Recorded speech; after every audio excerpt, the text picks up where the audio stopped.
Hello everyone, welcome to Tutorial 2. If you have any questions after watching this video or you have other general questions about the course, please contact me via email or schedule a Zoom meeting at my office hour. Today's exercise provides you with practice using Excel to create pivot tables to aggregate and summarize data and create frequency tables and charts. We will continue using the weather data from Pearson Airport. The dataset is available at Modules Lecture Slides Week 3. First, we are going to use the data to create some pivot tables. Pivot tables allow you to selectively filter and aggregate data, creating a cross-tabulation table for comparing subsets of data out of the raw data table. In this part of the exercise, we will make a table showing total precipitation for each month, averaged over the years from 1940 to 2012. The Excel sheet as provided contains no filter. Double-check and turn off any filters if any are on. Show all of the data. And the second step is to select all the data. And the third step is using the Insert tab of the ribbon. Click Pivot Table. A pop-up dialog will appear on your Excel sheet and should already show the cells selected. This figure shows how to find pivot table and the dialog that from the dialog you can create your own pivot tables. Ensure that the option to create a new worksheet for the pivot table is selected.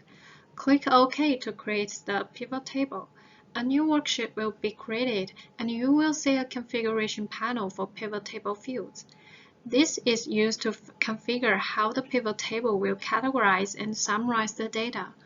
We are going to examine the precipitation data from the original table. All columns of the original data table are listed as fields you could use. We want to calculate the averages from the data groups by each month of the year. Drag the field months from the list of fields to the rows section of the pivot table configuration in the side panel. These will be our categories and will organize the rest of the data into summary rows. The pivot table should now contain a single column showing all unique values from the months column of the original data, representing each of the months January to December. To average total precipitation of all of the data, grouped by months, drag total precipitation from the field list into the values section of the pivot table configuration. What will appear in the Values field will be a tab labeled with some method of calculating a summary of the total precipitation values from the original table, such as sum, average, count. This allows you to reduce all of the raw precipitation values that fit each category to a single value. Next, you can click on the down arrow on the total precipitation entry in the Values area of the pivot table configuration and select Value Field Settings. A dialog will open and you can configure the summary function you would like to use. Click Count, then press OK.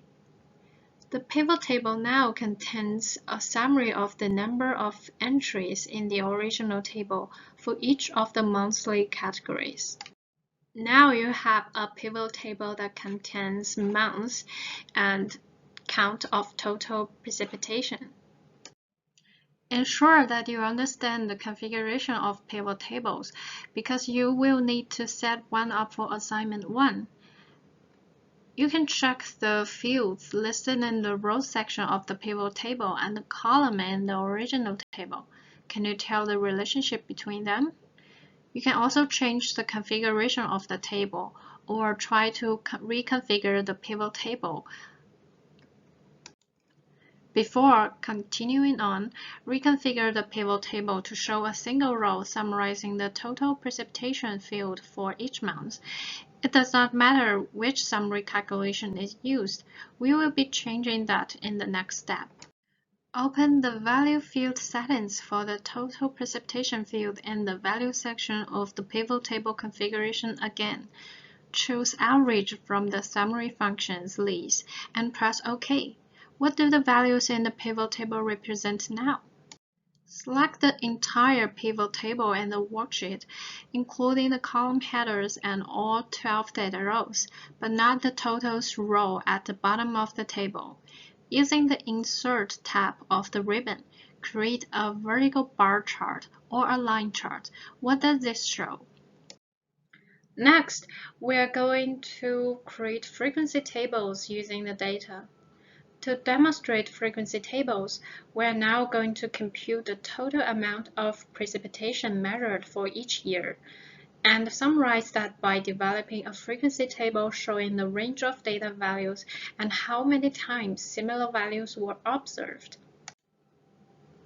In Excel, the frequency function calculates how often data values occur within a set of separately defined data ranges, and then returns a vertical array of counts showing for each range defined how many observations in the original data are in the range.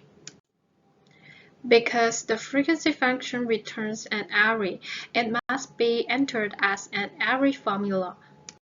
First, change the pivot table to compute the sum of the total precipitation values grouped by year. To do this, replace the months field in the rows area of the pivot table configuration with the year field. Change the value field settings for the total precipitation values to sum the grouped records. You'll find the settings in the value field settings dialog. Select Sum and click OK. To set up our histogram, we must define a bins array that describes the data ranges into which we want to subdivide the data. This is a column of values in which each value defines the upper limit of the data range defined as part of the category.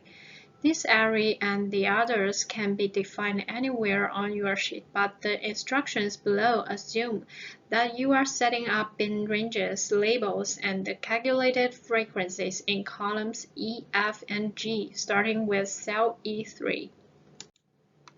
In cell E3, type Total Precipitation.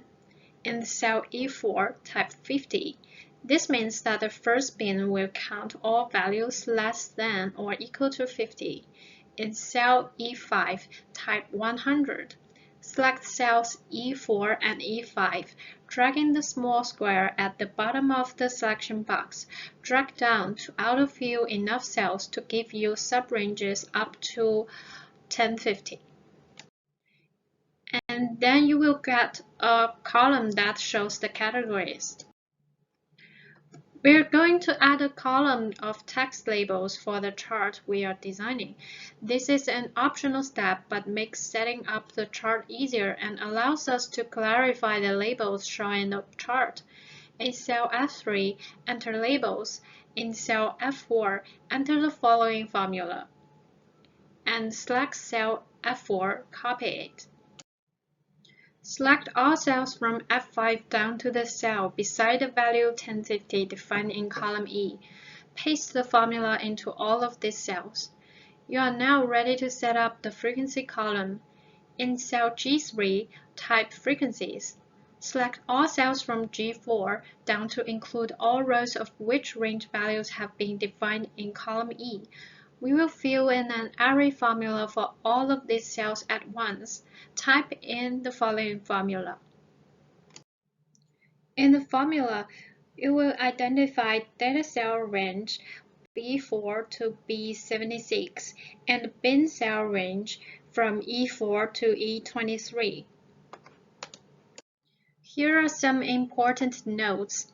First, this is an array formula. So after you enter the formula, press Shift, Control, Enter rather than just Enter. Press Shift and Control and then hit Enter. This special key sequence tells Excel to fill the frequency formula you've just created across all of the frequency cells as an array formula.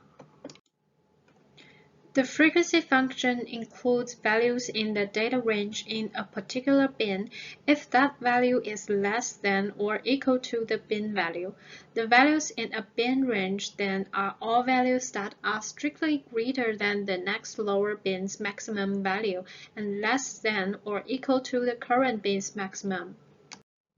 The frequency function takes the ordered set of maximum bin values into account and does not count a value in more than one bin. Even though only the maximum value is listed in each row, the minimum value is derived from the maximum of the next lower category range. The frequency function will insert one extra frequency value than the number of bins you used when entering the array formula. Because of this behavior, you can select one fewer cell for the bin values than the number of frequency table entries to be filled. Let's summarize the steps. First, you enter the labels in columns E and F, then you select a range of cells in column G. Next, enter your formula and identify the data cell range and the bin cell range. Then you press Shift, Control, and Enter. Then you will get your frequency table. You can now graph the frequencies table you have created using a vertical bar chart. First, select the cells in the labels and frequencies columns, including the title of the frequencies column, and then insert a new vertical bar chart. You now have a visual summary of the frequencies computed from the summary in the pivot table. Now you have a bar chart showing a set of counts in the frequency column. Note, each count in the frequency column shows the number of total precipitation observations within the sub-range of values defined by that bin. When completing your assignment, you should add meaningful titles and labels. To do this, click on the chart and then click on the plus symbol that appears beside the chart to see a list of chart elements that can be added and configured. You can then export the chart as an image file. Make sure it is clear and legible for inclusion in your written report. That's all for today's tutorial instructions. If you have any questions, please ask me at Quarkus or send me an email. Thank you.